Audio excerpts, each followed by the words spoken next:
পবিত্ৰ যি ইছলাম ধৰ্মীয় লোকসকলৰ যি ঈদলৈ মাজত মাত্ৰ কেইটামান দিন বাকী আৰু ইতিমধ্যে ঈদৰ কাৰণে প্ৰস্তুতি সম্পূৰ্ণ কৰি তুলিছে ইছলাম ধৰ্মীয় লোকসকলে। আৰু মই বৰ্তমান উপস্থিত আছোঁ বাক্সা জিলাৰ যিটো মাধৱপুৰৰ মছজিদত মই উপস্থিত আছোঁ। আৰু তেওঁলোকে ৰাইজলৈ এটা বিশেষ আহ্বান তেওঁলোকে ৰাখিছে। আৰু সেই যিহেতু সমাগত যে ঈদৰ কাৰণে তেওঁলোকৰ যি কুৰবানী, এই কুৰবানীৰ সময়তে তেখেতসকলে গো মাতাৰ পৰিৱৰ্তে অন্য পশুধন বা ছাগলী তেনেধৰণৰ কুৰবানী দিয়াৰ ব্যৱস্থা কৰা কথা ইতিমধ্যে প্ৰকাশ কৰিছে। আৰু এইটো হ'ল মছজিদ যি কমিটি আছে, কমিটিসকলৰ ৰাইজৰ প্ৰতি থকা তেওঁলোকৰ আহ্বান। আৰু যিহেতু মোৰ লগত উপস্থিত আছে যে ইছলাম ধৰ্মীয় লোকসকলৰ যে লোকসকল আছে, আৰু তেওঁলোকৰ পৰা আচলতে আমি পোনে পোনে জানিম আপোনালোকৰ ঈদ সমাগত প্ৰথমে মই আপোনালোকৰ এই নিউজ লাইভৰ জৰিয়তে সমূহ অসমবাসীক মানে বকৰি ঈদৰ শুভেচ্ছা জনাইছোঁ।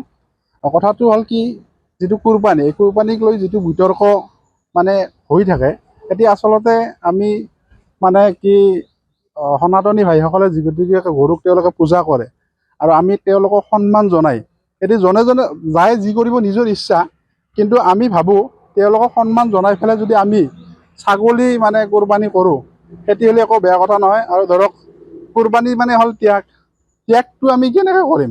ত্যাগটো আমি দৰ্জা জাপে ত্যাগ কৰিব লগা, মানে আমাৰ এনেকুৱা পৰিস্থিতি হয় কেতিয়াবা, ধৰক মই এটা গৰু কাটি দিছোঁ, আপুনি শৰ্মা মানুহ, আপুনি কলিতা মানুহ, আপুনি দাস মানুহ, মই গেটখন বন্ধ কৰি ল'ব লগা হয়।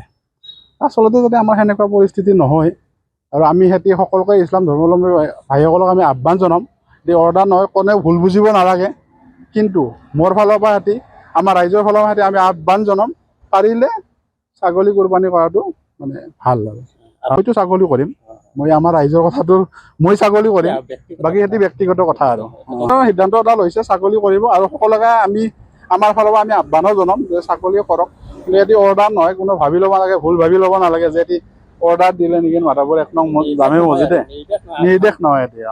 এইটো আপোনালোকৰ মাধৱপুৰ 1 নং জামে মছজিদ, জনসংখ্যা বেছি হ'ব, 1000 মান হ'ব মোটামুটি।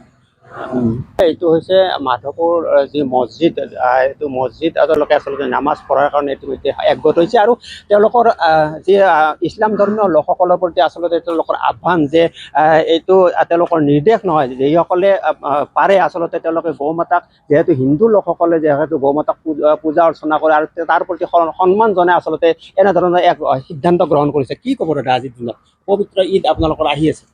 ঈদ এটা হ'ল আনন্দ উৎসৱ। ইয়াত আমি বিতৰ্ক হোৱাটো নিবিচাৰোঁ, শান্তিপূৰ্ণভাৱে সকলোৱে যাতে এইটো উপভোগ কৰিব পাৰোঁ। ইয়াত হিন্দু মুছলিম বুলি কথা নাই, এইটো এটা সাৰ্বজনীন উৎসৱ। এই সাৰ্বজনীন হিচাপে আমি প্ৰত্যেকে যাতে মিলা প্ৰীতিৰে ইয়াক পালন কৰিব পাৰোঁ, সেই উদ্দেশ্য ৰাখি আমি কিছু প্ৰচেষ্টা হাতত ৰাখিছোঁ।